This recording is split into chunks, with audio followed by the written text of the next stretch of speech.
everyone, and welcome to Aravanai's 10th Speaker Series event, Resiliency Through the Eyes of Innovators. My name is Anya, and I am the Social Engagement Coordinator at Aravanai. Aravanai's mission is to empower underserved communities through education, entrepreneurship, and employment. We have an amazing set of speakers here today and are very excited to be hosting this discussion as our first event of 2022. I'm going to pass it off to Rajan to tell you a little bit more about Aravanai.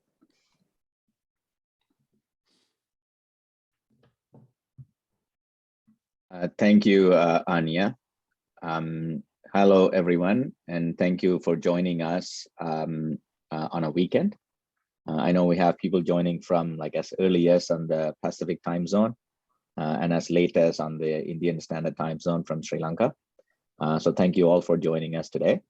I am super excited that we're on our 10th event that we promised to achieve as part of our 2021 goals. And as always, we have an aligned vision and mission to our parent or sister organization out of Bay Area called ITE Foundation. Our mission is to empower underserved communities, especially back home, through what we call E-Cubed: education, entrepreneurship, and employment. And Aravanai has been founded in Canada for the same aligned vision and mission since 2018. And we have been providing supports around mentorship, workshops, and even aiding with any seed funds for aspiring entrepreneurs back home. One of the cool things that we've been doing lately, we have been working with University of Jaffna to provide hands-on cloud technology training to their third-year computer science department. Similarly, just recently, we also started providing similar to these kind of panel discussions to the management and Jaffna University students at large. So we hope to continue doing more and more. And as we do them, obviously we need a lot of help, especially from our community. And when you do have a few minutes, please feel free to look at our website on what we've been doing, what our goals would be for 2022 in the near future. And of course, we'll be updating our website with the new team members for 2022. And if you have, can contribute in any way, like few hours a month, please do send us an email at hello@aravanai.org and be part of the movement and help. Okay. And with that, I'm super delighted to have the lineup of panelists today, and I'm looking forward to working with all of you guys. And thank you for joining us today, for all the panelists and the audience. And some of you are repeating, returning audience coming back to our 10th event. And if you're new for the first time, I hope this event is useful to you guys. As much as I am trying to learn, I hope you are also learning something new with our lineup of panelists today, especially on resiliency. With that, I will turn it back over to Anya.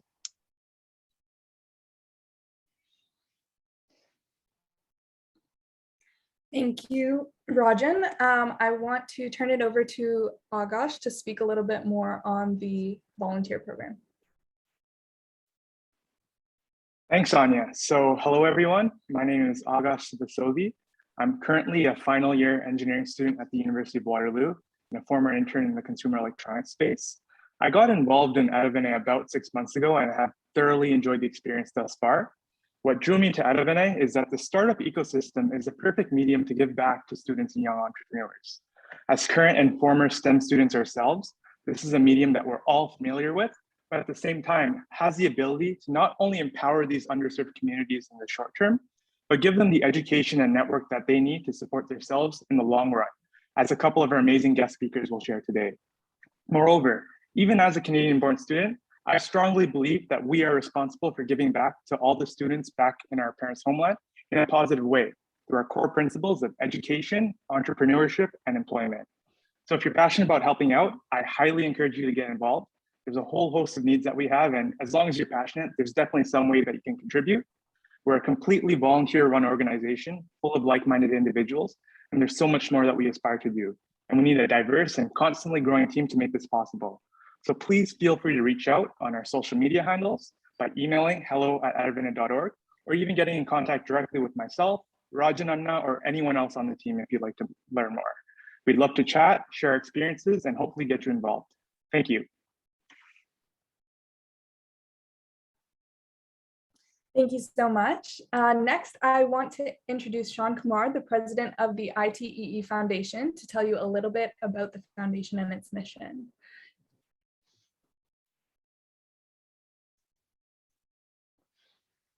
Yeah, good morning, everybody, or good afternoon, good evening, wherever you are.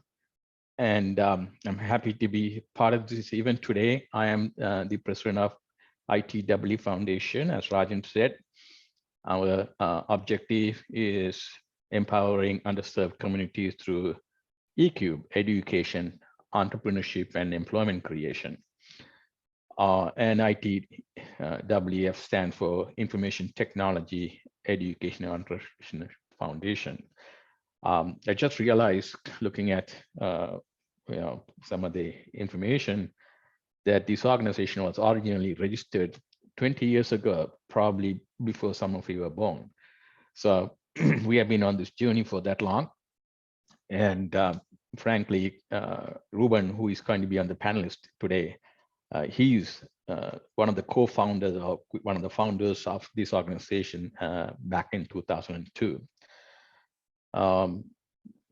We had been supporting local organizations that focused on the same objectives. And like anything else, it's the people on the ground who makes it happen. And we are fortunate to have come across YAL IT Hub as our co-partner in making things happen on the ground. We started with our journey with them, starting on the education front with uki.live. You can check it on Facebook, uki.live. It's a 6-month program, full scholarship. And approximately 20 students in a batch. We opened one in Jaffna and then one in Kilinochie, and actually a second one in Jaffna. So 3 centers. This is before COVID. And since COVID, the program is conducted virtually. We're fortunate to have be able to connect these graduates of this program with internships in software companies, where they Jaffna based. Jay Krishnan has given some of the opportunity to Uki graduates, as well as some of the companies in Colombo have given opportunity for internship.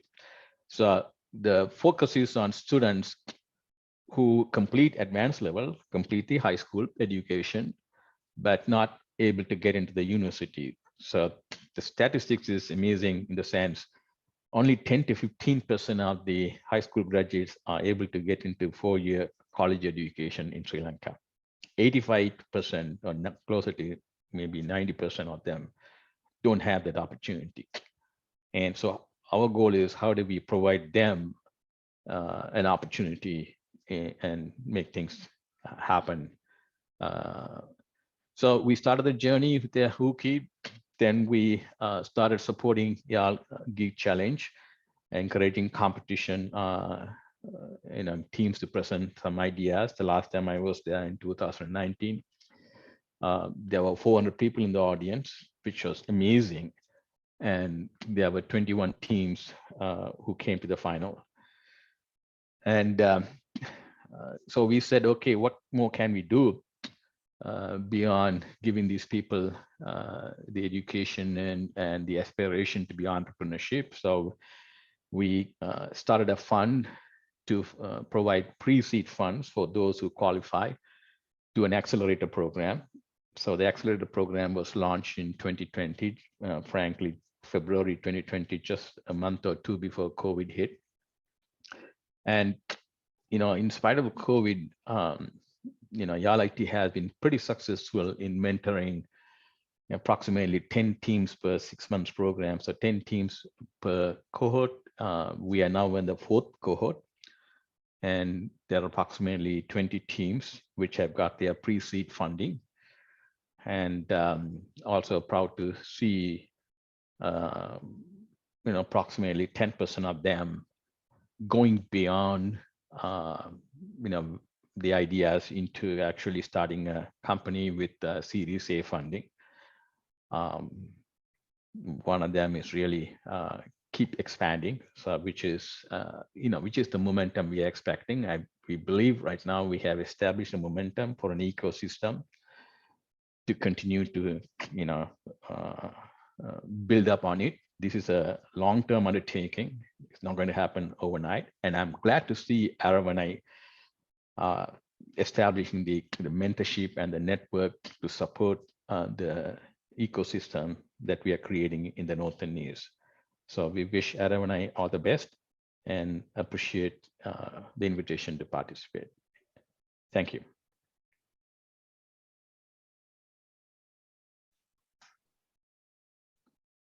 Thank you so much, Sean. Now I would like to invite the moderator of today's event, Ravi Ravindran, to kick off the discussion on resiliency through the eyes of innovators.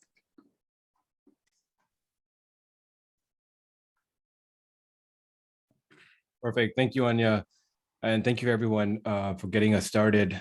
I'm really looking forward to today, and I've been for quite some time, this being Aravanai's first event of the year, but also following up on all the events from last year. This guest speaker series has been quite illuminating. I really love the wealth of knowledge coming from a variety of different speakers that have coming through. And today we have joining us four all at once coming together. I think each one of the panelists here today have been on as a guest panelist previously.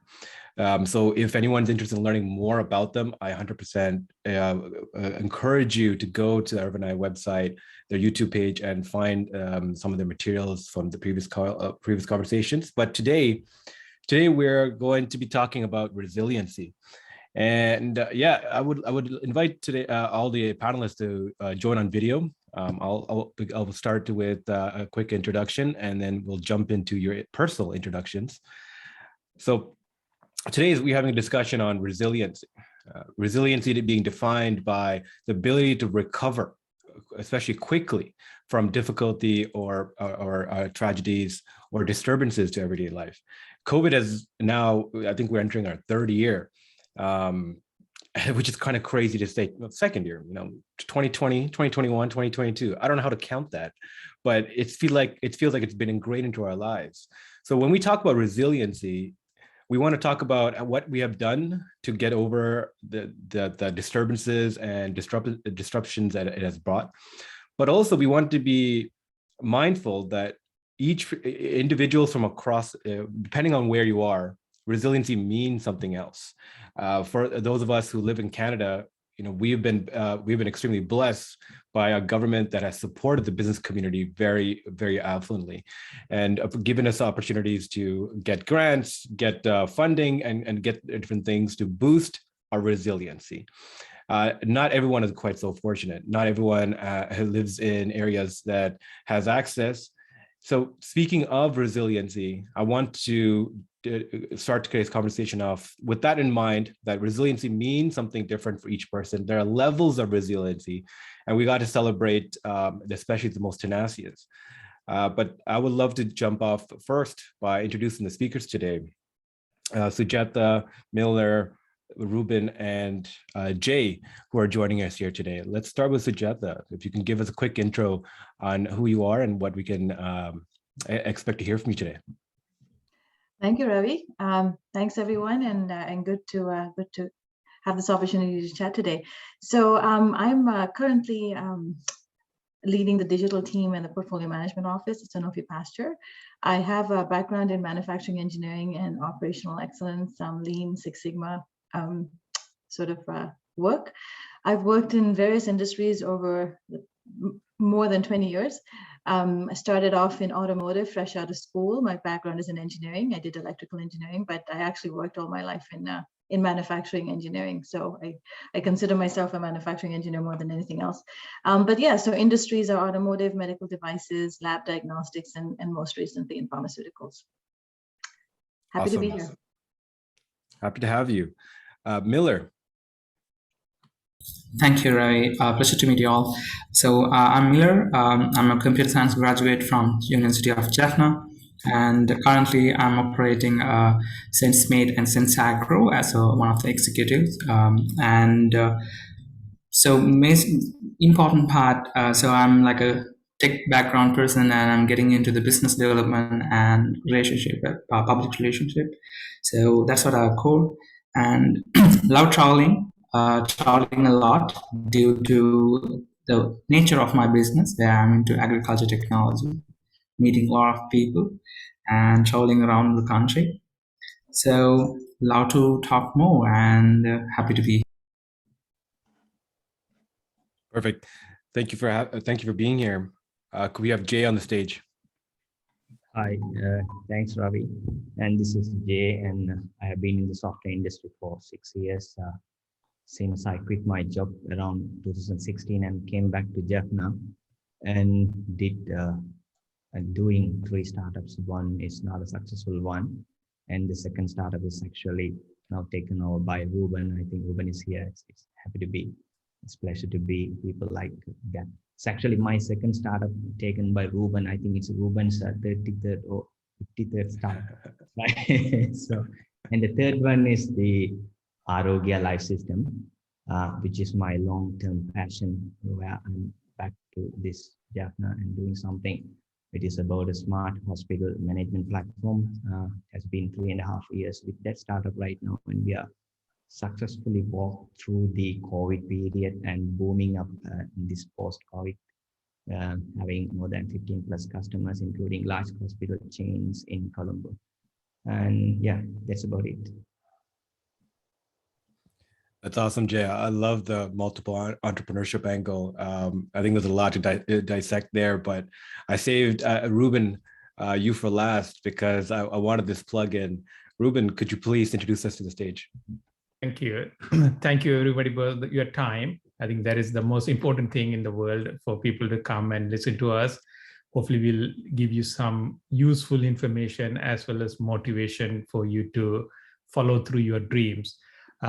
Actually, I was born in Sri Lanka and lived first 18 years of life through the war, the Ilam War 1. I was there, I lived through that and left that time through Africa to US, one of the lucky ones, came here. And the resiliency of, we talk about COVID and all that, in my opinion, we lived in, I was just talking to my mother who's 92, the sea has to raise, 7 of us through that time, and it wasn't fun time. And so the resiliency, as Tamil, we have seen it many times. And that background helped me build 2 very successful startup in Silicon Valley. I mean, earlier somebody mentioned that 80-90% of the companies don't succeed.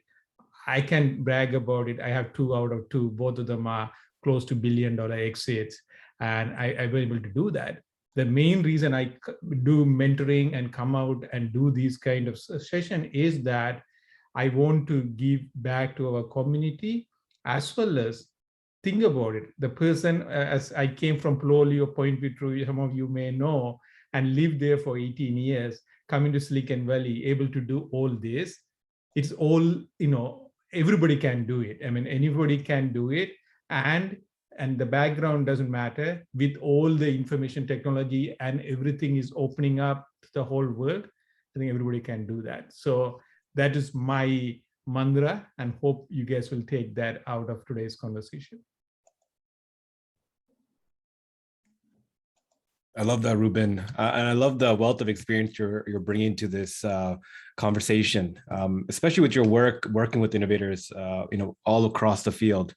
So today, speaking of resiliency and innovation, there's a wide breadth of a conversation just there on innovation, what it currently looks like, and resiliency. And tying it back to the current technology movements, the way capital has been flowing, geopolitical kind of restrictions that are happening, supply chain issues.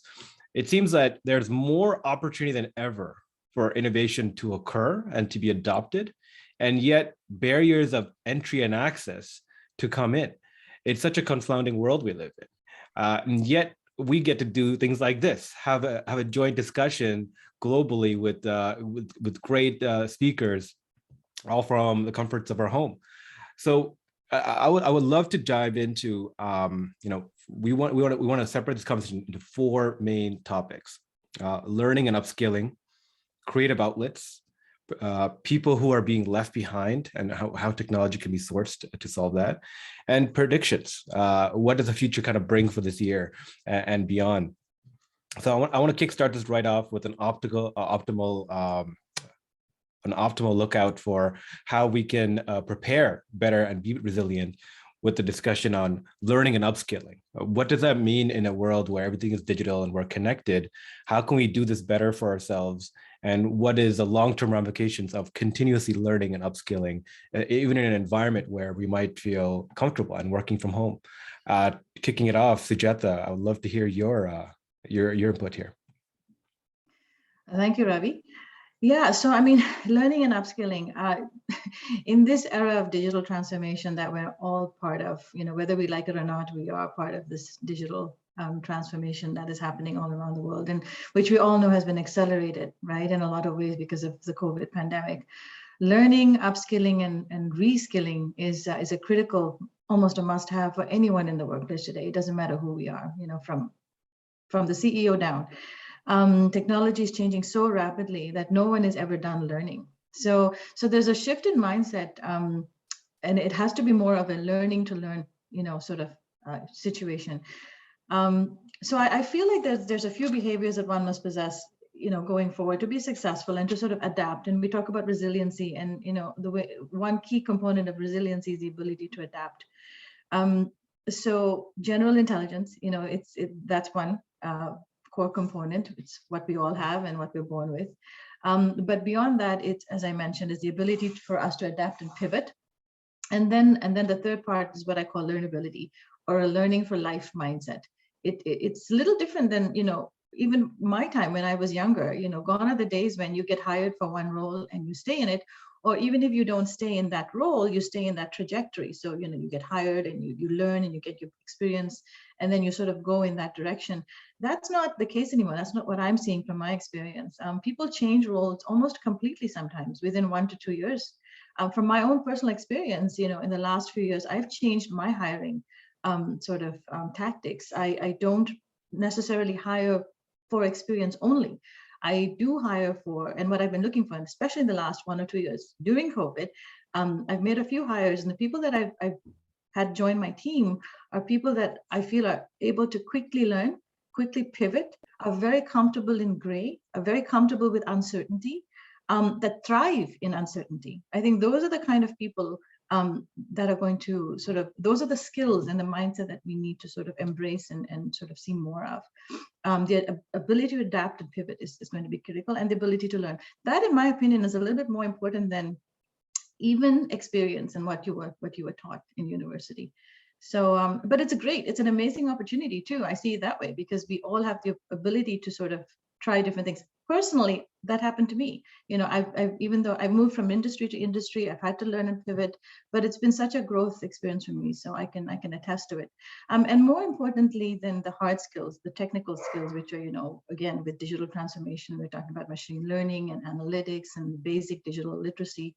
The other important component, which is going to be even more critical going forward, are the soft skills, the skills that are uniquely human. Because, as we go towards a digital world, there's going to be a separation between what automation and software and technology can do, but there's also going to be a component of what humans can do, our empathy, understanding, our emotional intelligence, things that are really going to be even more critical going forward for us to navigate this new world that we're going to be in. So the two categories of technical and soft, learning and developing there are going to be really important. Another component, I think, that is a good thing when it comes to learning and upskilling is the fact that we have democratized learning in a way. Like, we all have the ability to have access to learning modules and learning material that we may not have had before. As long as you have access to the internet, you have access to a world of learning. So digital transformation is causing us to learn and upskill, but at the same time, it's enabling us to learn and upskill. So that's a good position to be in, I think. But yeah, to sum it up, I think a learning for life mindset, ability to adapt and pivot, and then really focusing on the soft skills would be important. That's my take.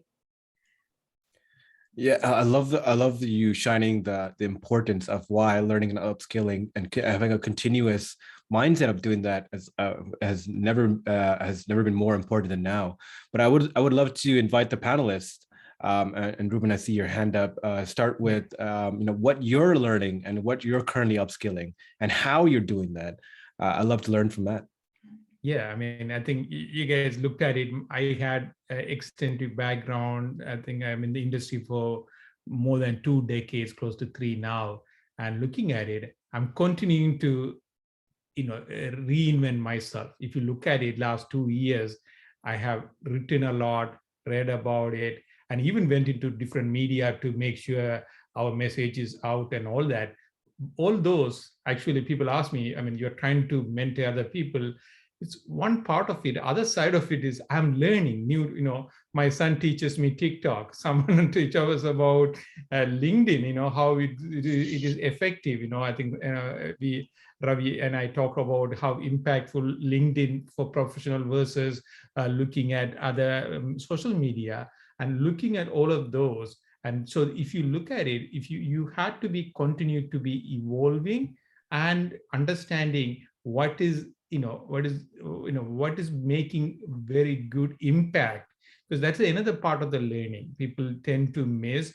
There are people who are well read, but they are not well applied, because the reason is they are so much wider. They have went into sometime useless content, or sometimes is too much content, they couldn't do that.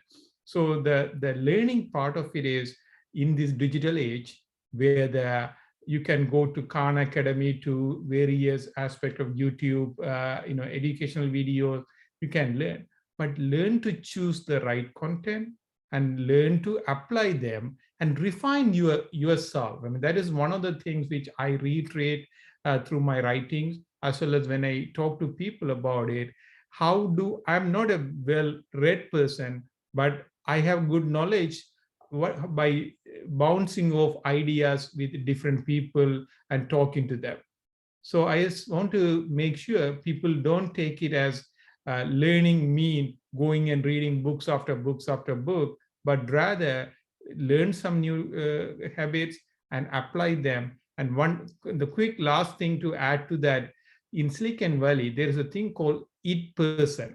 It's not information technology, but this IT person is the person who can go and do deep into one area in the same time, can talk about finance, marketing, and fill in all these gaps. And if you find those people, when you had to do pivoting or when you had to do some changes in the company, you are still useful. Because otherwise, if you are just a semiconductor guy and we are going to a software, you get let go. So you had to make sure your contribution, and to get to the contribution, you had to upskill as well as continue to learn. That is my 2 cents to this. I love that philosophy, especially that quote you said, well read, but not well applied. You always have some great nuggets of knowledge there, Ruben. I've been actually following your series, your blog series on LinkedIn, and now your YouTube series. That definitely applies a lot of new skills that you had to learn and reapply. So you're definitely someone who walks that path. Jay and Miller, I would love to learn from you. What are some skills that you're currently, learning and upskilling, and how are you applying that? Definitely, Ravi. So actually, the suddenly when the world closed and the day become from 9 to 5 to 18-hour stretch, because they're working on their own comfort zone. So morning 6 to evening 9, midnight or late night. So the day becomes like completely a stretched environment. So pouring number of webinars. So personally, I got plenty of pivot and to understand more towards the global agriculture economy and so on. So which helped me out to replicate and understand the entire agriculture value chain and more. My in personal opinion. So a good proportion of our team members, they identified this will be a stretch time. It's like a long time period we're going to be closed.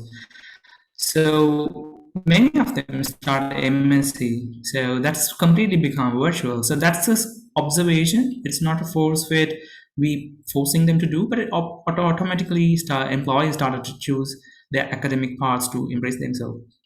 Few MBAs, a couple of CFAs, and few people started MSc on AI, machine learning. That's a good sign to see. So this is an observation we started to get premium accounts on Skillshare. We can push to learn something new on completely off what they are doing on daytimes. So I think there are plenty of interpersonal self motivation started in a long term sitting in one place. So I think that's the self motivation beyond what we force from the company or from the founders themselves. So itself, like individually, they started to feel we are sitting for a long time. We're supposed to learn something new, and they actually learn something new. So that help us a lot, product wise and efficiency wise, also throughout this period. And it's started to gaining very very fast. I mean, it's helping us a lot to growing path as well. Amazing. Jay, how about yourself?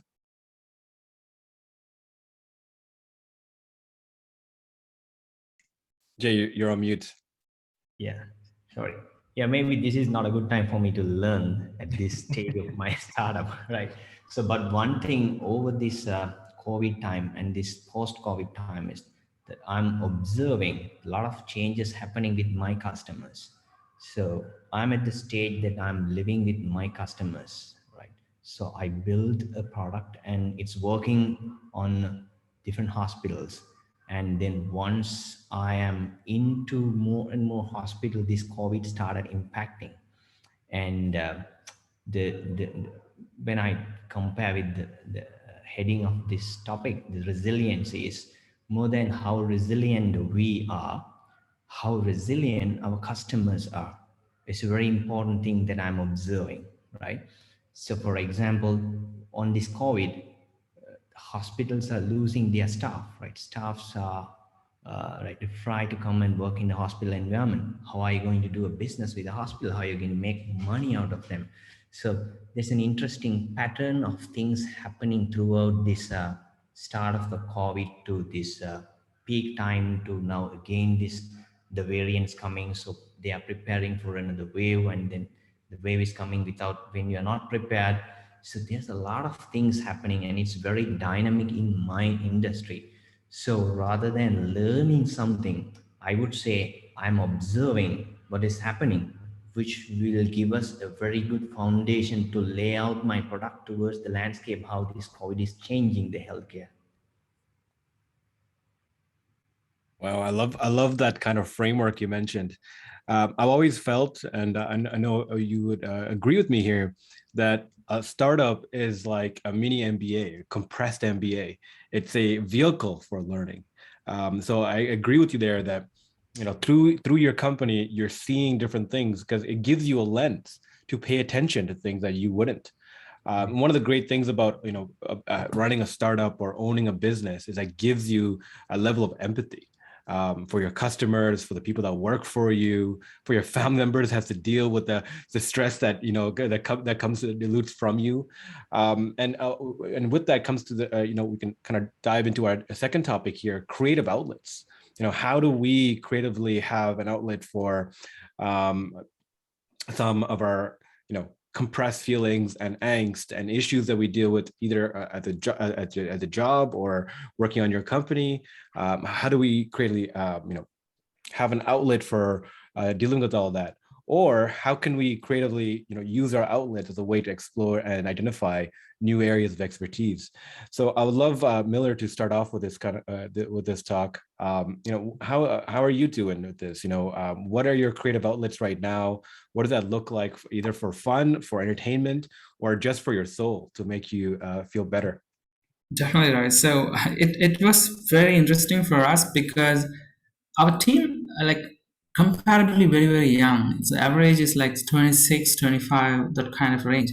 So more than like family pressure or stress, these guys have an adrenal rush. So the problem for us, like they want to come to the office and work around, and they want to go to places, they want to move around. But when you're putting this adrenal rush into one room, that's where it's become very difficult for us. So we did plenty of things, like we conduct like professional mindfulness coaching sessions and to mental health and so on with one Sri Lankan professional called Lalit Gunawardena. He was a Canadian at the moment. So, but beyond that, like, so beyond that, people want to come to office and work around, and they want to have the exact same kind of ecosystem which they experienced before. At the same time, so Sujata talking about before, she hired like few people. Actually, our numbers become double. So now we were, before COVID, it was like 25. Suddenly it was, now I'm looking at it, it's close to 60. So the numbers expanded. So what we as company, we want to give that experience what they had before, but we have so much restrictions. So so we find out like people want to go to some other places beyond their rooms. So then the observation says like close to 70% of our employees from North. So they can't come to Colombo. It's very dangerous for them because the capital is filled with positive cases. So we get the help from Y'all Idea and settle up a place in Jaffna. So this happened during COVID. So if you want to come to office, you can come to office and you can work out and go back home and you can working on in your free time.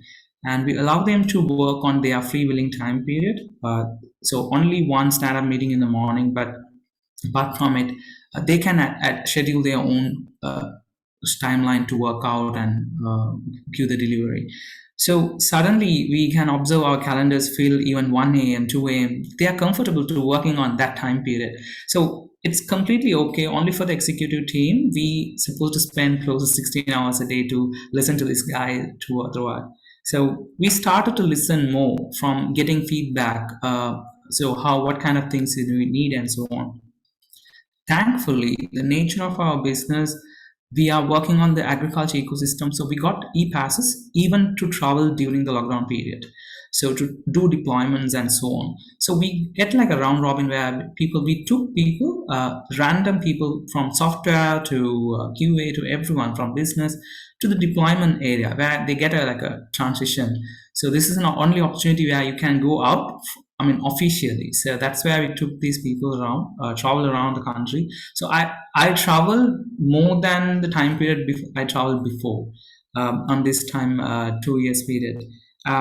So finally, and we got another opportunity where when Sri Lanka as a tourist country, when the tourists are not there, so the entire tourism industry going for a very cheap marginal promotions. We utilize like multiple options during the period. Cluster by cluster, we took teams to hang out on those areas. Finally, last December, we got the opportunity to bring everyone in. Suddenly we're seeing like it's a compact, full scale bus was filled with a team. So, and we took a very big hike. We climbed mountains and so on to reduce their adrenal rush. And finally, like now only it feel like we are back in business as usual, and because everyone know each other at the moment.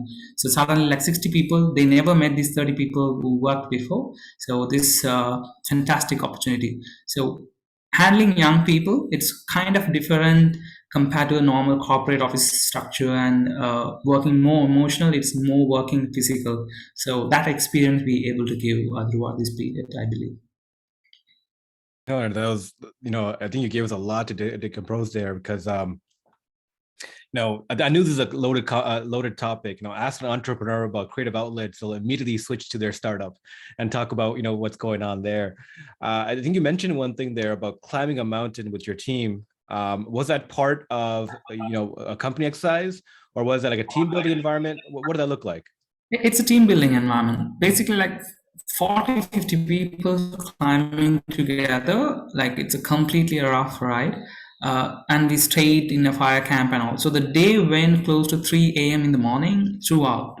So after we climbed and came down for like around 5-6 hours it took.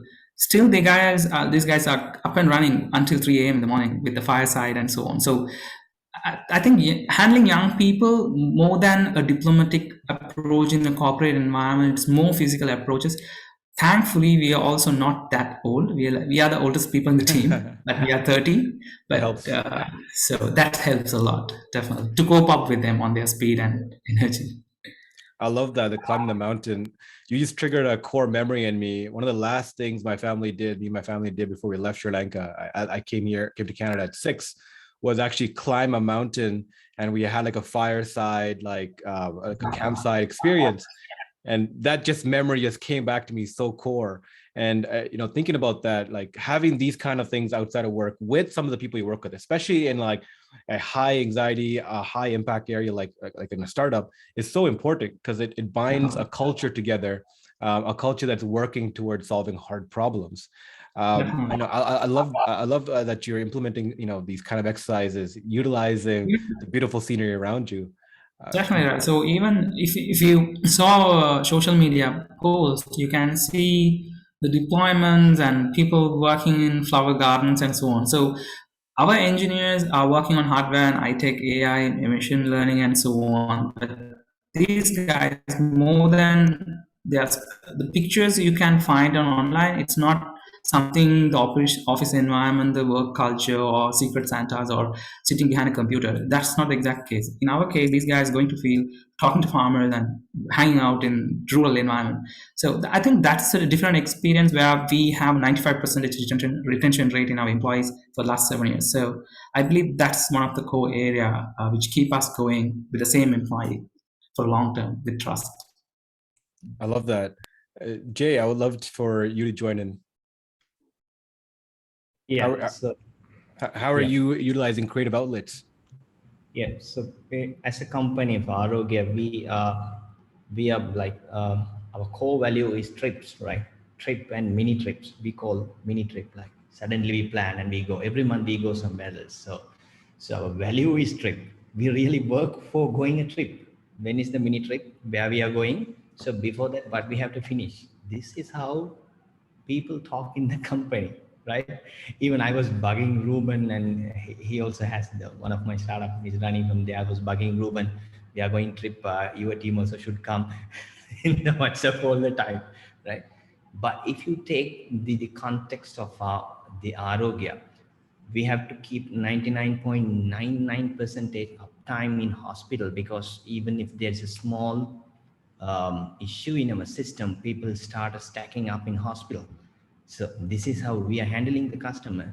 So the team that I'm building is very important point that I'm talking everywhere I go, is that it's all about the team, and the team should understand your vision and what you are doing, and it should be transformed to the team so that they can work with you, not like that you are a CEO and you have a startup and you hired some employees. It doesn't work in a context like you create a company in Jaffna. You cannot do like that. So in my understanding, why most of these startups in places like Jaffna fails is they want a leader to be with them, right? To be an example with them, to undergo all the struggles these people are going in these places, right? So I am such a person because I quit and I came and I started my company. So people trust me because this guy quit and came and working with us, right? If we fail, this guy also will fail. So I see that understanding of the team is what really builds, right? And we never had like, so far we have an execution team, and we never had a feeling like there is employees, they are working for me, right? So it's all we work together. So I am very careful on building such a company, because that's what I say, understanding the context. So I'm not sure how it works in Canada or in the Silicon Valley, right? So the context, if you want to build a startup in Jaffna, this is what you have to do. Jay, I love that how you and Miller both defaulted when we're talking about creative outlets to your team.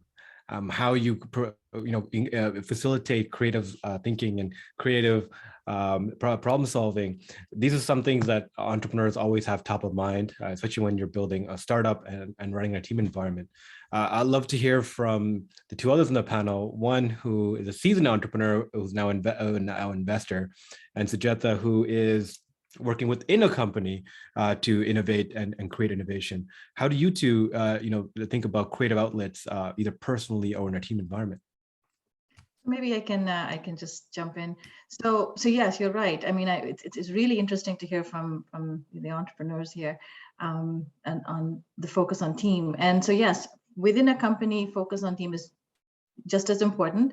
I got just tired hearing Miller's sort of explanation and talk about the adrenaline, which is a little different than the environment that I'm in. So it's great to hear that perspective. I got tired just listening to him.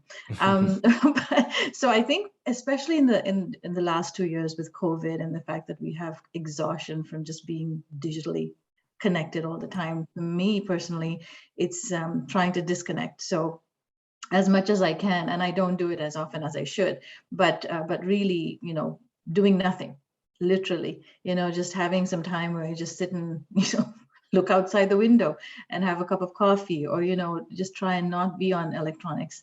I think and I do find when I do that, that the creative juices flow, I resolve issues, I figure things out. Taking walks, like we talked about exercise, I think always some kind of a physical exercise is a good way of creative, getting your creative juices going. There's limitations, obviously, with travel and all the things that we'd like to do with COVID.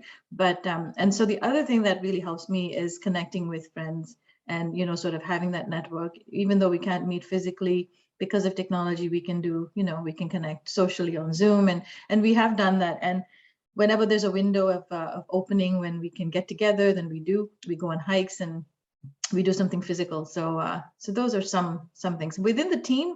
I think we always try and make time for, a social time. So we get on Zoom because we don't have a choice, but we keep it strictly social. We actually don't talk shop at all. We all have a glass of drink on hand.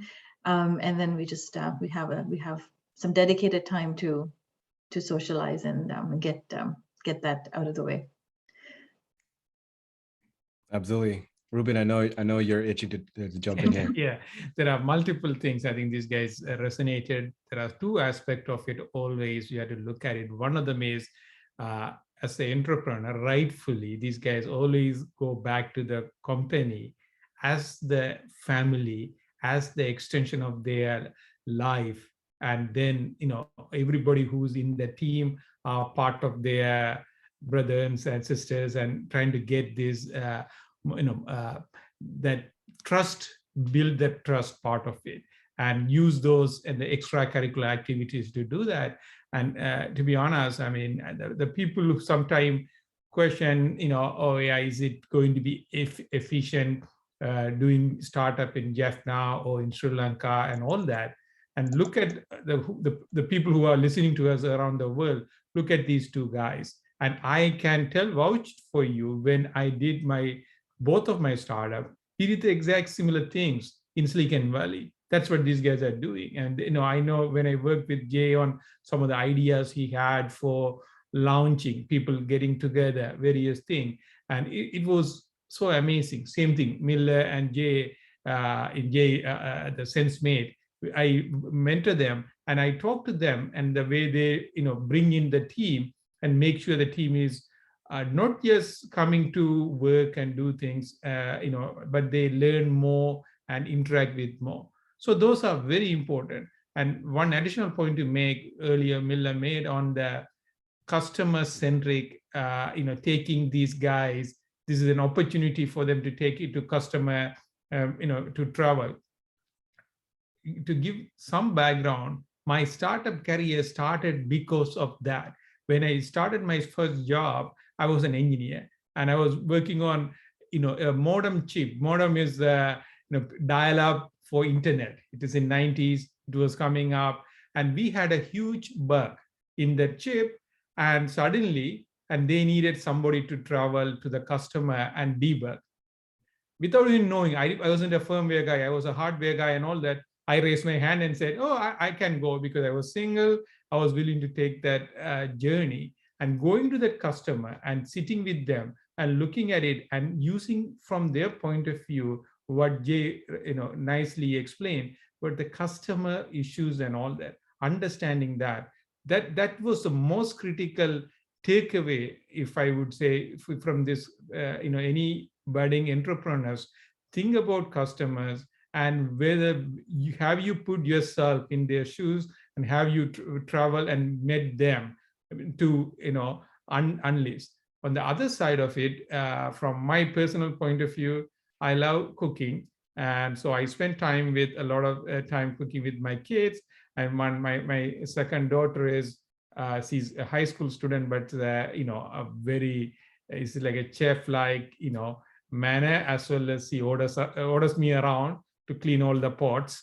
But we work together, and I spend, that is that unleashes a lot of things. The other one, you guys all know about my writing, which I am doing, continue to do as the Accidental Entrepreneur by Ruben, where I'm learning new skill, but that's becoming a fun way of connecting with, because some other people talked about having Zoom and calling and all that. For me, the startup guy in me always try to do things with everything with some intention, everything with the result. And having just casual discussion, it's great. I do that too. But for me, I needed to have some purpose. And so this one, I chose this one 2-3 years ago, and it's been marvelously helping. So that's my take on it. I love that, Ruben. I love with like every monologue, we find deeper and deeper stories of your journey. I think the common theme here is climbing real or metaphorical mountains. Doing challenges, doing hard things is really where we see the best growth.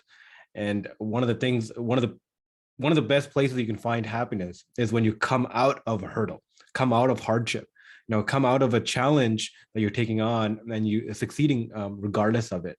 And I think that's one of the things that especially serial entrepreneurs get so addicted with innovation with startups is that taking on that brunt of the challenge forces you to grow as an individual, forces you to take on greater and greater challenges, and puts you in that battlefront arena of greatening yourself. But going into the next topic, I think this suits us up really well, is that we're entering now into the new age of the internet. During COVID, during all this pandemic, environment of restrictions and lockdown, we're seeing a digital transformation, what everyone's grouping together to accumulate called Web 3.0, under which is the metaverse, it is blockchain technologies, it's crypto, and yet, even with all this traction with NFTs and crypto and meme stocks and everything's running around, I've heard this insane stat that all the major benefits from crypto to NFTs to all this movement and digital currency moving around, it's only being experienced and being centralized about 3% of the internet's digital citizens. So about 4.8 billion people now are online, mostly through the mobile internet. But not everyone has equal access. Not everyone has equal institutions and environments where they can utilize to the best degree the fruits of the internet and be able to deploy and run at that. So there's a lot of people being left behind. And I would love to kind of dive into how we can either as a community stand behind those who can require more support, while institutioning more environments where those who we might not be involved with. A lot of us are stuck in our homes, restricted lockdowns. We're no longer seeing those outside of our realms of social bubbles. So how can we kind of burst this bubble? How can we be there for those who might not be able to be there for themselves? Jay, I'd love to start off with you on this. How do you think about this? Yeah, it's a good topic that you took. And as I said earlier, understanding the context. So it's one of the key points that I was always remembering because it is not only the people, not only your customers left behind. I'm just thinking about the people here we are talking. So it's almost successful entrepreneurs we are talking, right? We never had a discussions like this with people who didn't have the success, right? As Nanda said in the earlier discussion, there are around like 90% of people, 95% of people, it's not successful. Only 5 people successful. So we're talking, you're hearing the viewpoint of people who are successful. Right? This is one of the major problem I see, that you're getting inspired by what you see, what's being projected by you. So the best things are projected, right? It's when I dive into this, my normal job to a startup, then to going to CEO and all, then I see the world is like fully branded, right? You see the branded content. This is one of the problems. So you don't understand what is your context. You just get inspired by people telling different stories, right? I was just thinking, just think about a shopkeeper who just buy some vegetable for $500 and bring it to the town and sell it for $1,000. He make $500 a day from day one, right? You just need a $500 investment. He is the man who makes money, right? From this end, I'm talking where you make money, right? Just a rural, just a routine business. To there, we are talking about this, all these new technologies, enhancements, ideas, and then we talk about this artificial intelligent robots doing decisions making on this brain transplant to colonizing this Andromeda galaxy, right? So there's a huge spectrum there. You need to understand where you stand. First of all, what is your business? What is your entrepreneurship, right? So I see that this end is the business standpoint where you have the core of making money. So at the end of the day, it is all about money, right? And 100% on that, right? So all what we are talking here is that you make a value system, right? And you get some money interchange to you, right? So you give the value back. So there is a value to money interchanging, where your core is a business, and then you have your customers around you who can feed the money to you. This is the end of the day what you want, right? So how you make this money making magic, right? How can you come? It can be a day one or it can be 10 years project. So first thing I see is you have to understand your context. What is your startup? Whether it is an entrepreneurship or it's a business, right? Where you are, what kind of ecosystem you have, right? Definitely in Jaffna, you cannot do what these Silicon Valley people are doing. So there you can have a team and you can just hire and fire. But in Sri Lanka, you cannot fire an employee, right? So you need to understand the context, and you need to see whether your entrepreneurship is where and your innovation is where and your business is where, and how your innovation is going to make the business. So in my experience, Arogya is a that simple hospital management system. It's a piece of system. So even in COVID, when the COVID started, most of the hospitals struggle because they don't have a innovative solution. They just need some people who is native to Sri Lanka who can come and support, and they don't have a staff. I have been in this COVID centers for 2 weeks on a green area where all the other locations are red area with COVID patients when it started 1.5 years back. Even I didn't even tell to my home, right? I'm in a hospital in a COVID center, right? So we just give a simple system for hospital. What they're expecting is a support, right? So then now I have a business, I have a customers who making money for me, and then now I'm thinking how I can innovate in this support, not even the product. I have a product, right? It just works.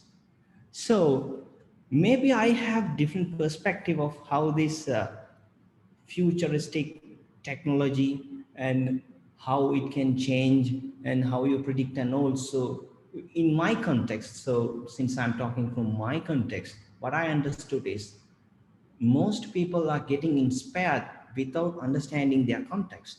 And most people are talking about innovation and entrepreneurship without understanding there should be a business which should feed them to do anything. Even it is the same, your idea is making money or you are getting an investors or a venture capital, which is another business, right? Which is feeding the money. How can you make that money making magic is the second thing.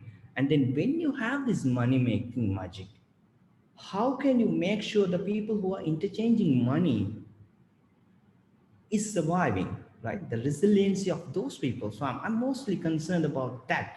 So you have to start up, you have to have your startup from the first day with one customer, right? You go and sit with them. Otherwise, don't come and say, I have an idea, right? This is my perspective. It doesn't make sense. Thousands and hundreds and thousands of people have ideas, right? You just have to execute. I see this is why most of the startups are failing in Sri Lanka and Jaffna startup ecosystem. I think, Jay, you just outlined a global system of failure, because that's 100% true. I love your pragmatism there, especially on that one line. If you have an idea, start with the customer. You don't really have a startup until you have a customer and you're learning from them. I think that's so missed. I think there's so many people that look at startups as an engineering problem. We're going to create something that's going to benefit everybody and do all this, what Ruben called a moonshot. It's all exists in thought. But truly, business is built on solving real world problems. And that can't be done without talking to you people on the ground. I love that so much. Ruben, yeah, jump in. Yeah, I mean, I think there is, I run some boot camps. Actually, I'm for you guys the information, February 9th, a 6 weeks boot camp. I'll be starting in US with one of the venture capitalists on hardware, AI, machine learning. So if anyone want to join, I'll send out the information through this one. But the business aspect of it, absolutely true. But what you had to look at it is in two differently. Let me give some example. The internet was not created by a single person who wanted to have a business to sell books like Amazon or something. It was created by the government investing, defense. They wanted to communicate faster when there is a war or something like that. And then if you look at the cell phone market, which I was part of early stage of it, that got created again for military purpose, but that got, by US government and UK and many of the, even Canadian government, they made it commercialized for people to connect and all do that. So while I understand that, I mean, customer-centric thought, and it is so critical, what I see is missing out on these opportunities. And some of the things I'll be talking about later about some of the technology we are coming, people think it is a moonshot, it doesn't. No, I mean, if you go back, because if you didn't do the, cell phone or Wi-Fi communication part of it in 90s and 2000, the internet as we speak now will be even limited. I mean, you talked about 3% access or 4% access. Actually, maybe doing commercial part. But if I go to Sri Lanka or India, there are rural people have the cell phones and they have access to that one. Because of that, there are ecosystem get created. Even Miller's startup doing that work with IoTs and able to control this one remotely and do all of these things. So to me, yes, it is important to focus on some business case to get started, but overarching, technology innovation doesn't come just by doing one small targeted thing, because the opportunity has to be large enough for us to be able to go and depend on which market or which customer attracts and takes this into their technology.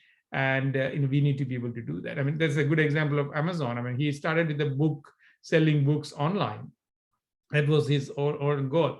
But at the end of the day, what we end up being is he's selling everything now through that, but he built a platform. So I tell people, one of the area which I ask is, you need to have a vision of what it could be. But then, as Jay rightfully pointed out, there has to be a mission. This is what I'm going to achieve in next 2 years, 3 years. This many customers, this much validation, this much technology creation, this much intellectual property creation, and building people. You had to have the right people to build this one. Then once you pass that first step, then the dam is broken and you just started going into all these different area. So that's how in my mentality, because when I went through both of my startup, at the beginning, it was a simple idea of building a hard drive, a storage device. It ended up to be every one of you guys' interaction, like LinkedIn interaction, was coming out of my drive because I was speeding up 1,000 times. Okay, so you look at that different, because they were earlier system wasn't that fast enough. But when you go into this one, and so you look at it, people have said, hey, there is already hard drive there. Why would you want to do another drive? Because it is, but then you solve the problem that expands, and hopefully that does not leave many people out. I love that, Ruben. As usual, your answers always cover quite a breadth of possibility here. But Miller, I know this sparked something in you. Jump in. Yeah, sure, definitely. So I'm completely with Jay on in terms of getting your first customer and work through them to identify your exact product. So, but for an entrepreneur, the thing which kick them forward and push them forward, I'm building what I want. So that vision, what keep them alive, they never think when they come up with an idea. So if they think about the market, then it will be like a businessman, like finding an opportunity, then squeezing in. So an innovator, it's basically come with an idea, then pushing forward to give. So this might be not be the exact same case in all the environment, but an entrepreneur will be fail in terms of pushing an innovation which is just triggered from his head, only if he's adamant to pivot, and only if it's adamant to change according to the market. It took 18 months for us to get our first customer. So we were the first crowdfunded company in Sri Lanka. So thanks to y'all, the community funded us with a weird project that you can send an SMS and automate your irrigation. So with the motors and all, as Ruben said. And we got the customers, like 10 customers, like maybe all the farmers, they want to automate it. But it was like a 3 million rupees worth of technology on the ground. The problem of the identification where we messed out, we got paying customers, but they can pay only 1,000 rupees per month and 10,000 per month and recurring 3 million, and the operational, it's nowhere near. So that's where we pivoted. We came back to Colombo, look for other opportunities, but the stack was there. This time a little bit of maturity was there because we already failed once. So that failure taught us a little bit. But if we want to start something from the customer's point of view itself, it won't be an innovation, it will be a solution to an opportunity or solution for a problem which someone else looking for. It won't give the force to pushing forward and survive 3 engineers for 18 months without a single rupee getting out. So we believe if the passion won't push you out to survive for a long-term period and identify the right opportunity to expand, the trigger is supposed to come from your own head, and have open-minded to receive some feedbacks and put your products online. Everyone going to receive it from the day one, that's for sure. But it's very hard to find the right person and building something for them and replicating. You don't get the push at all. So that's kind of a perspective and personal opinion and experience for us as well. I love that, Miller. And I love the pragmatism both you and Jay bring to this conversation, being on the ground as entrepreneurs, definitely. And Ruben, the widespread kind of knowledge you always bring to the table. Before we move on to the next topic, really quick, I would love, Sujatha, your inputs here, especially being an entrepreneur of sorts, working within large organizations. How do we help people who are being left behind? All these movements that are happening. What are your thoughts on breaking outside that social bubble, making sure everyone else has access? Yeah, so I think it's interesting to hear from the entrepreneurs on this list, because I feel like I'm the one entrepreneur here, which I am. But I think the perspective I bring is a little different. So the way I look at it is, you mentioned the Web 3.0 and how how underused it is, and the spread is not where it needs to be. But you look at the Web 2.0 and, you know, where we are today, you know, we're heading towards 3.0. We're not there, we're far from it. But the way I look at it is it's on a needs-based approach. So as the need becomes greater, as the customers sort of dictate where they need to go, the reach and the ability for people to leverage will be more. The customers are going to drive, you know, innovation and going to drive where we're headed. So whether Web 3.0 gets more reach and, you know, more people are not left behind is actually going to be dictated by the people themselves. Because I mean, the technology is there, the infrastructure will be there. It's, you know, it's two ways. One is you show people what it is and then they sort of climb.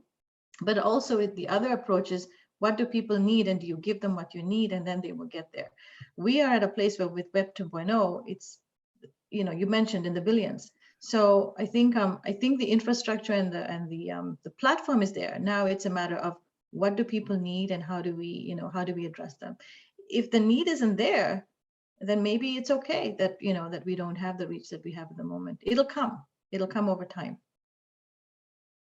It's just a different perspective. I love that, and glad that you're here to bring in that different perspective. That, you know, that being an entrepreneur is a different type of courage. You know, pushing an organization towards the brink of something new, it requires a different level of grit. Innovation is a little different in when you're an entrepreneur. I'll tell you that, because you're right. It's a different mindset for sure. Definitely.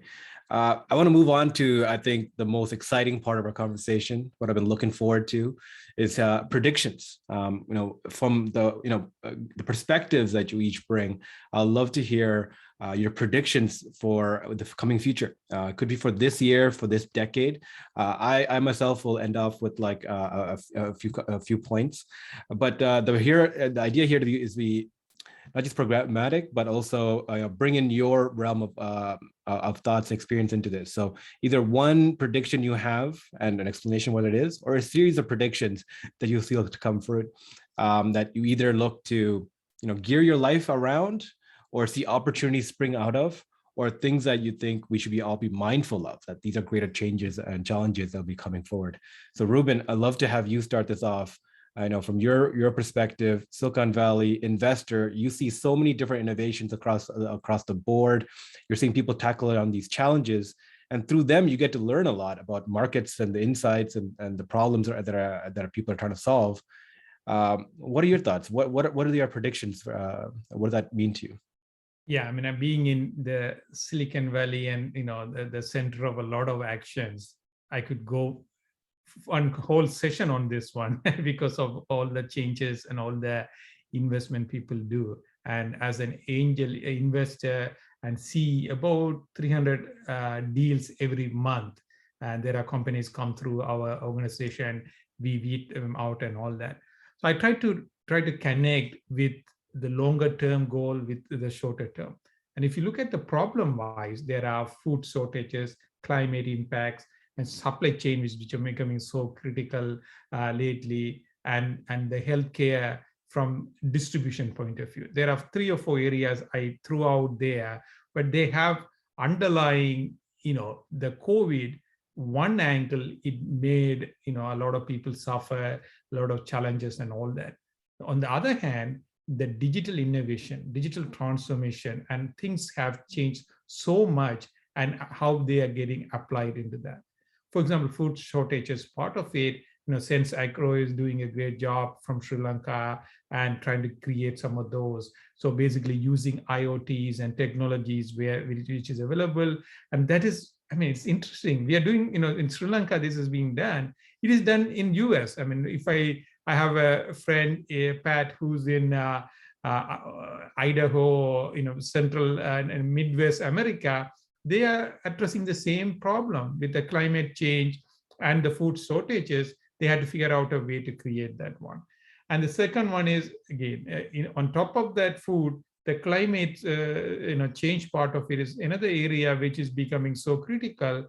And if you look big, Elon Musk, you know, sending this many satellites out there through SpaceX to monitor, continuous monitoring and continuous feedback and improving part of it. That is happening there. And again, people think, oh, that's a moonshot he's trying to do. No, the data is getting democratized and it is being available to all of us, all of you. And that way gives access for you to go. I remember I was, when Nanda talked about the IT foundation, YAL IT thing, I was there the last event, actually 2.5 years ago.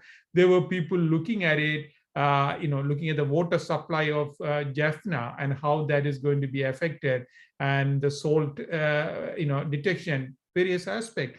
And if you can connect these technologies, so these are not moonshots. I mean, people can think these guys are sending satellite billions of dollars, but the data coming and getting democratized on that. And then you have the supply chain. I mean, as Jada would think about, that is the biggest challenge for our semiconductor and all these business part of it. But bringing in, we talk about Bitcoin and all this new technology, but there is underlying technology for Bitcoin is called blockchain, which, I know Miller's team is already looking at some of them and developing technology. There are all of that. So this technology, and finally, I want to close with healthcare.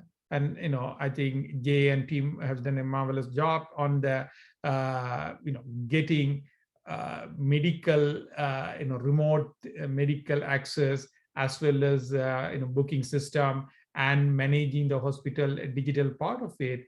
And it has been developed in Jaffna. And so that's a message I want to leave with people who are listening to us here. If there are opportunity for these entrepreneurs who are building this product, and the future is there.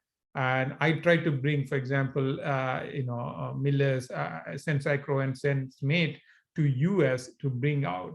So what I'm trying to say is there are technologies which are moonshot, but these underlying products we are building in Sri Lanka by our, our people there, it can be applied to the whole world. And if there are people who are, looking to expand their business in Canada, in Australia, in Europe, these, their underlying technology can be brought into those markets and expanded. By doing that, tying back about the digital transformation, all that, once you started bringing, money back to these people and bring bread and, rice and those kind of things, both through with these kind of, hard-earned technology transformation, and these people will be able to give a lot. So to me, I think I just want to make sure, even though there are so much futuristic things people have been investing in Silicon Valley and around the world, they are not always moonshots. These are going to be used by, normal people, mainly in the food market, supply chain, healthcare. So please get on those kind of tracks and start learning, start applying, and start contributing, and start building. I love that, Ruben, and I love that you keep bringing the pragmatism of like regular companies and entrepreneurship versus moonshots. This idea of taking on really extreme challenges with high visions. One of my favorite things was, I think it was back in 2014 when Elon Musk got on stage and talked about we have to make, he launched his vision. It's like we have to make humanity a multi-planetary species. That one vision statement just turned me to an avid Elon Musk supporter, because like, wow, what a vision. Even me, who I'm outside, I don't work at Tesla, I don't work at SpaceX, I probably will never have the capability. I'm cheering them on because I feel like I'm connected to that joint vision. So moonshots. If I can add to that one, yeah. because I have a couple of Teslas. I live about 10 miles from the Tesla factory. So I have been there, multiple tours, they provide to us and do that. So one of the technology I didn't talk much about is a 3D printing. So if you guys don't know, the Tesla factory outline versus if you go to Ford or other big one, it's very simple. It has 10 or 20 stations, and they basically 3D print each one of these stages. Like they stamp the chassis, stamp this kind of thing. The same 3D printing technology is used by a couple of my angel investment to go to Mars. Yes, it is, the one of the technology they are trying to get to mass through NASA's investment.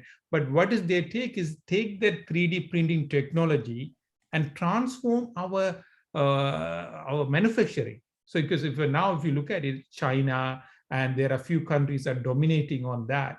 But having that kind of accurate, repeatable 3D printing kind of technology close home, it improves the geopolitical thing, as well as it improves the climate changes, because we are taking so much time. We send the raw material to this third world country, and then they build it and we transport back, versus you bring the 3D printing close to home. And so this is one of the area I have about 10 investment in the 3D printing of our body cells to building the whole rocket ship in between the building houses. Like you 3D print somewhere and transport and just put it in the house within few weeks. Those are areas which people are investing.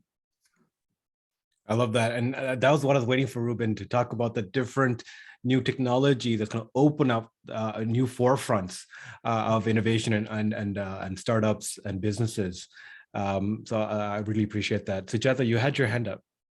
Yeah. So I just wanted to add, and I think Ruben touched on it when it comes to, so the work that I do, in the company that I am and the companies that I've worked for is within operations and industrialization. So I know this, the folks that are entrepreneurs and startups, it may come further down as you scale up, but some of the things to keep in mind when it comes to new trends is low code or no code. That is going to become mainstream, and that is going to help everyone. And the cost of this technology is very low. It's easy to implement, and also the gains are quite significant. So when you're talking about replacing, repeated manual work with this sort of technology, you don't need someone who's proficient in software development or who's good at writing code. So no code and low code, I think, is one of those trends that are going to become even more important and impactful. Of course, the 3D printing coming from industry, that is a key part. It's something we've been using for a while, and it's saved so much in terms of time and material, as Ruben said. So I think that's definitely something that's going to continue. And then the data piece is not going to go away. It's only going to grow. It's going to become the backbone of everything that we do. So if we are able to leverage the data, use the data, interpret the data, all the better for us, especially, for the entrepreneurs, using data that's out there and leveraging it in a way that's useful for you is going to be huge. Wow.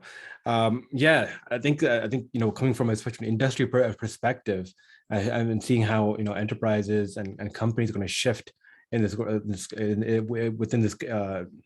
within the coming world is also an important prerogative to look at. But I want to hear from the entrepreneurs. What are some predictions you have for the years to come, and how are you gearing yourself towards that?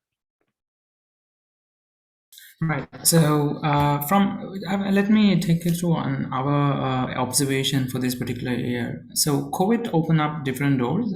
So remote access, as Ruben has said, remote access is one of the major area which is connecting us locally and globally in different perspectives. So we're working on physiotherapists who can't visit their patients directly. So we building some variable and computer vision to connect them real time. So as the farms, agriculture fields and various environments, remote access, understanding your observation, understand the working floor or the factory floor from a remote point of view with more efficient intelligence. So those are areas we find more aggressive growth, not only on the Western world where it's a developed world, but even in Sri Lanka, digitalizing factory floors, especially in the garments and tea industry, which is turning a huge opportunity locally as well. So people try to find better, efficient mechanisms to understand repetitive process or observations to reduce the availability of human on the ground. So that's one of the main purpose. So it's not like replacing human, the unavailability of human labor on the ground level, especially on the garment industry and tea industry. So they try to connect. So these are some of the queries we are getting very frequently, to have a connected world. Maybe this is already an experience the Western world has for maybe a decade right now, but now only the Eastern world try to understand that, or the developing countries try to explore this opportunity. So we are very, very far from 3.0 or Bitcoin or NFT for now, but the things which already experienced by the Western part of the world, now those are some of the trend. We might be like 1 decade behind the technology realm. So I believe, that's on our IoT and AI domain. Having more connected work environment and connected employees are the future what we are focusing on in this part of the world at the moment. Awesome. Jay, how about yourself? Yeah, so when we talk about the futuristic technology, I just want to share one of my experience through this COVID. So when the COVID started, what happened is people started using this video channeling, right? So we were able to pre-launch one of in our roadmap, we have a video call system with doctors and patients in a secure way. So we had to pre-launch that. So it's picked up very quickly, right? We never thought this much of people will be using, and we thought these doctors will be this much adaptive to use a phone, talk with the patient, write a prescription on a piece of paper, take a photo and upload. This just happened, right? So around 20-30% of people started using this online channeling. And the beauty of it is now there are some doctors still continuing. Even we don't know this is happening. Even the hospitals don't know this is happening. Doctors are just taking these video channels. Like the people who address this physiotherapy, right? You don't want to touch and measure something. You just want to talk with the people, psychologists, right? So this happened, and I'm back to my points, understanding the context, right? So when I was looking at this future of this healthcare, there'll be no more hospitals, right? So everything is virtual. So this is one edge of this the trade-off that I'm telling. So I again want to emphasize on that. So we need to understand that we are too much talking about these futuristic things. This is my concern right now, right? And it is good, yeah. I totally accept with what Ruben said. The frontier research is collecting the data, and they're examining, and they're giving a lot of things that we can use and build things, right? But the problem is the people who do this moonshot, they do it, right? We don't have to talk for them, right? Right now, why I'm talking here is the people who like doing a startup in Jaffna. This is all in mindset. So that's what I say. My context is Jaffna, and Ruben's contact is in Silicon Valley. So he's handling 300 deals a day. So that is a total different paradigm. And what I'm talking is total different paradigm. And I want to be careful about the people who are listening that. So why they are listening, and are we giving the right motivation to them, right? Maybe you are talking about this Elon Musk, that you are inspired, but then fine that he started with PayPal, right? It's just simple thing. So he been funded by that. He has the money, he took it, and he has the courage. He has the history of what he has done, and now he's doing this. You are inspired, but don't go and tell this story for a person who is just starting up after his studies, right? So we need to understand, okay, in these futuristic things, there's a lot of things happening. We need to understand my business or my innovation is going to be in which level.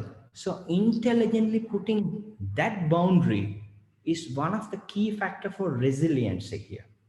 If you talk too much about futuristic, you need to have the cash to runway, right? To keep your runway going on. So on a perspective of resiliency, I see talking too much. We are already talking too much about these futuristic things. And I have one more thing, that this technology, right? So we landed in moon in 1950s, right? It has been 60 years so far. And if you take after that what we have done, we still landed in moon, right? That's all. So I feel like that we are like stagnated. So technology stagnated. The website came, and then 10 years before, people were telling uh, this this this this web 2.0 was starting. People were telling this after 10 years, 2010. What people said, that which I observe, everything will be connected, AI will be doing a lot of things, is not happening in 2020. So I feel this, we are talking too much, we are predicting too much, and uh, I'm afraid of these people who are starting in different contexts are just falling towards this inspiration by people who are doing that. Those people can do. Just let them do. They can do it, right? And we have to, like, I think these organizations like Aravanai has to talk about these 90% of people who failed. Yeah, I love that. I love that you keep bringing this back to a grassroots issue. When we speak about Elon and high vision, I think it's careful to point out there are the idolatry of winners that we have in our culture. Championing those who've already won is paramount to the human condition. But we really need to do is celebrate those on the ground who are building. Like you mentioned. Because those are the change makers. Problems are solved by a death by 1,000 paper cuts. And those are the 90% of people. Yeah. I totally agree with what Jay just said. I do agree. I do feel sometimes, we talk too much about the moonshots and not about, what's practical and being more pragmatic. But I think we can find that balance, right, of both. So we have, we're inspired by the moonshots and we're inspired by what can be, but at the same time, we're grounded and rooted in what is. So we should have both views. We can't have one or the other. I think there has to be a balance. Yeah. Yeah, And I think sorry, go ahead. to add to that, I think I'm in agreement in that when in the ground you have to do this part of it. Where this one comes into play is when you look at it as a vision of direction where things are taking and all that. So one of the I want to encourage more entrepreneurs, more people willing to take risks like Jay and Miller to get into this. One of the challenge we have seen, running my wife's startup in Jaffna and all that is a lot of people without some of these vision and some of these big impact part of the return, they get gravitated towards government jobs. Even the people are great engineers, great all of these people. So how do you have that balance of attracting their people? Okay, I mean, you had to do that. Few of these guys have done in the ground, but it has to have a little bit more critical mass and all that to attract people. After a few, we had somebody talking to me after 30s, they get married. The spouse family asks, is he going to get the government job or is he going to try to be crazy? Some of these part of it. So for this, that is where, to me, the motivational part and telling the reality. I mean, it's 9 in 10 fail, and part of it. But the failure is not absolute. I mean, what do you learn? What you can apply? What you can take? I mean, when I did first startup, I was going to get married. Few months into it, I just quit my job. I go back to Sri Lanka and tell my wife's family that, by the way, I'm marrying your wife, your daughter, and you're going back. But I don't have a job now because I'm starting my own company. They're like, are you crazy? I mean, you can make a lot of good money out of that. So having that motivational part of it is important. When you are successful, you will get there. But on the other hand, I think the reality, finding customers, finding real problem, solving something which can bring some short-term revenue, that is as critical. Absolutely. And I love that perspective that you always bring, Ruben. I think it's important that we understand that, we have this idolatry of winners, but those winners inspire many others to follow. And a lot of those people who follow don't make it, but it's the path that they take, the fact that they're taking on those challenges that pushes all of us into a better society. One of the reasons why we want to champion winners, champion innovators, is that it makes society better for all of us. the reason why we can, order food on our phone. So the reason why we can, put up our phone to a night sky and see where the stars are and connect. It's like we have access to all this because people took chances before, before us. And, I just want to lead before we go into the Q&A with, just a few predictions of my own. Not so much as predictions, but observations that people have made that have come into fruition. Why we need to invigorate a culture of innovators and to spur on more people to take on challenges.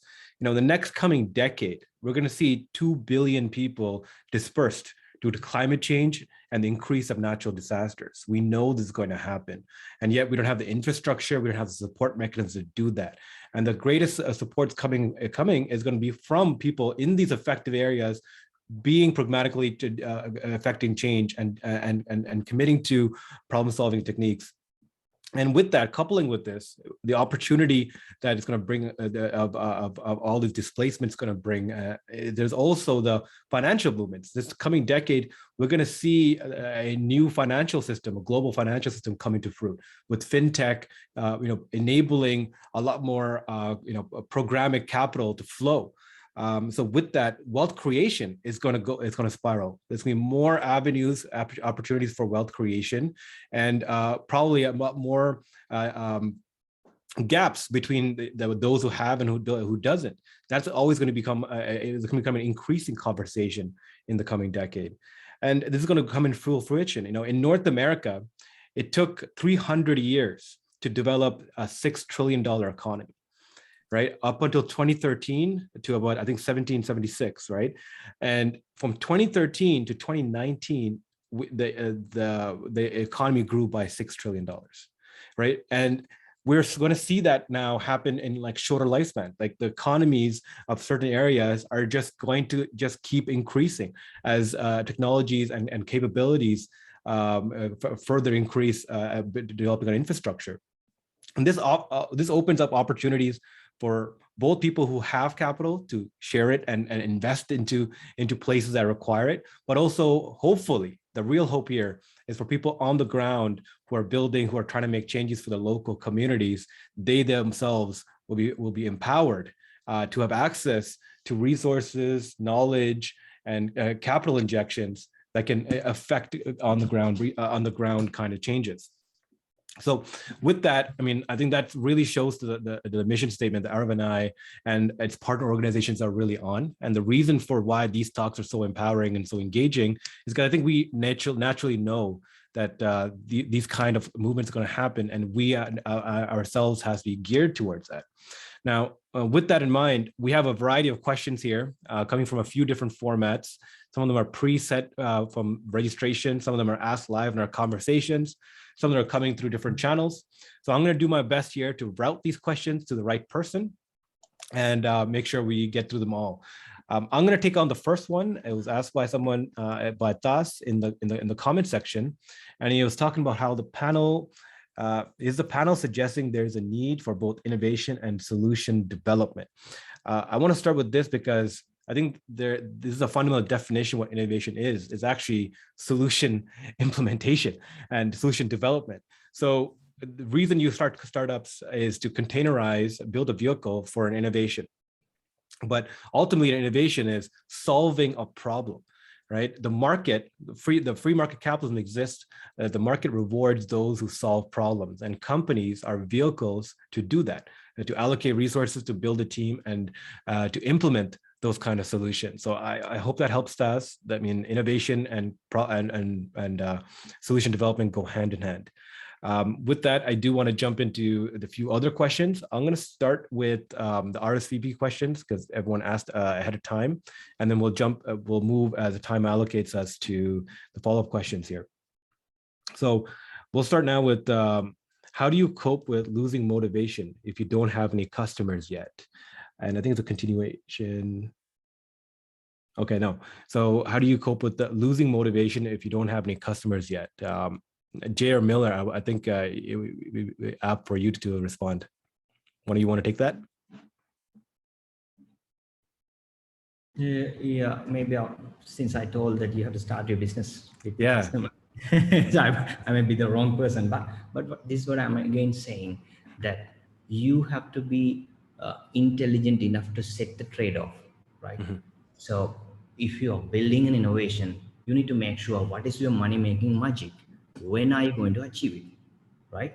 And it's end of the day, whatever the innovation you are doing, I'm not saying that everything is a solution for a problem. Some things are life changing, lifestyle changing things, right? So it gives a different lifestyle. For example, if you take an AR or VR, this virtual reality, it's not a solution for a problem. It's a different lifestyle it's giving. But you have to make sure, if you don't have a customer, yes, fine, but where are you in your innovation, when it is going to make money? If you don't have that in mindset, it can be your solution will give you money, or it can be your solution, people like to invest in you, right? So not all the investors are putting money believing that your solution will make money. So there are people invest on your money because they think that this can grow and they can sell it to different VC. Like, I'm just talking about this investor perspective. Not everything about your solution will make money, but whether your solution make a value, that in the chain of this value and money interchanging, one day it will make money, right? So if you are not clear about that, then you have to be afraid, right? It's not from day one you have to have the customer, but you have to have the mindset when your innovation is going to become a business. What is the magic that you have in your mind? Your innovation is going to change as a business and giving you money. This is all what you have to set from the day one you start an innovation. Yeah, I mean, to add to that, if you don't have a customer validation or a problem validation and you're starting something, it is called science project. It's not a company. So that is where the important thing people have to realize, and we tell immediately. And there is very nice article, videos in Y Combinator. If people go and look at it in Silicon Valley, they can look at it, called MVP, minimum viable product building.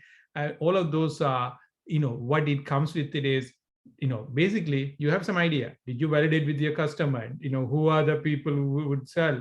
And, those part of it, a lot of, engineering oriented people miss that. So that is important. Okay. So my perspective is a little bit on that too, Ravi. So one thing, our question Miller, was like, so for the Q&A period, I'm going to throw one question at each panelist, just for the sake of time, because we have a variety of a few questions that the audience is asking. Some of them are really specific. So I'm just going to throw something in here, but the next question I have here is for Sujatha. What should someone do if they are in a stagnant job, but also risk adverse and are hesitant to changing positions?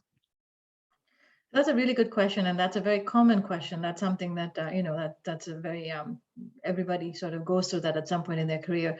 So I think, and I'll make it quick because I know we have other questions. I think just a few things just to keep in mind. Change is good. Change is good. Get out of your comfort zone. I know it's hard because the reason why probably the person is stagnant is because there's a comfort level to being there. And so there's a reluctance to get out of that comfort zone. But the only way to really survive in this world and thrive is to get out of your comfort zone and do something different. So I would say, as a starting point, if there's hesitancy to move or hesitancy to sort of get out of that, is baby steps, right? Is to see what little bit of stretch that you can do that might make a difference. So within the same company, if you feel like you can take on more assignments that are not your core, try doing that, or go for the complete change and look for a completely different job. But my advice, and this is from personal experience because I've been through this, is to take the leap of faith and have faith in yourself, because you can do it, and go for it. Don't be stagnant. It's not worth it, especially in this day and age. Perfect. I knew you were the right one for that question. Next one is for Jay. How has, okay, so I'm going to summarize this. How did the pandemic culture impact your new hospital implementation and training? do you require physical visits or will you be able to do over online? Yeah, so it's a direct question. Yeah, we do require physical visit, because I said mostly the hospitals are suffering with losing staff. It's one of the biggest problem they are facing. So when your customers are look like in difficult time, it's us. We have to do, and we have to risk our life and go and work with them. That's a very important fact, and that's a good opportunity for me to build a very good relationship. There are hospitals right now, we work with them on these COVID centers, right? And there are hospitals where they left the staff and we went and worked with them. These hospitals is going to be my long-term stable customers, right? So I see this as an opportunity. Yeah, and that's it about this, I think. Awesome. I love one thing you said, and it's relevant to the next question. How you, by staying local, you're competing in a different way by understanding your customer base from the local standpoint of their needs and requirements are. So Miller, the next question is for you. What are your thoughts or actions on building competing products and/or caliber comparable to, I guess, companies coming out of other countries? It's a little weird wording, So but yeah, makes sense. I got it. Fine. So the competition, it's always there. So if there's a competition that proves one thing, definitely there is a product market fit was already there, or there's a demand for this. So the understanding the scale of the market, understand the USPs, your unique selling point, which differentiate yourself from your existing competitors.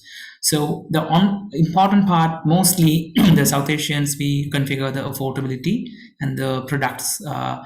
We have the affordable solution which is fitted to an ecosystem, but along with it won't take you for a very long time. Obviously, when you're taking to that particular country or a particular expansion and competing with your existing competitor who already have a market, you definitely need something beyond the affordability part of it in terms of quality or the value additions or the features. So figuring out the exact customers requirement on that perspective, what your competitors not fulfilling on that aspect, and you can fulfill that, definitely that will be a complementary. So that's what we basically most of the times we do. perfect. And I know Ruben, you directly answered one of the questions meant for you in the chat. So I'm going to go back to Sujata for a question asked for you. How do you stay resilient amid the challenges associated with changing environments, building up the requisite background knowledge, and ultimately ramping up to a new role? Yeah, so there's a lot there, but I'll distill it really quickly. I think the main components, and I didn't know that I had that in me until I was challenged to do it. And it's a sink or swim sort of a mentality. You're given a new opportunity. My one advice to people, and again, this is more on the entrepreneur, but I think it applies to entrepreneurship, is when someone gives you an opportunity, don't say you don't know it. Don't say you can't do it. Do it and learn it. And that's exactly what that's what it has enabled me to be where I am now.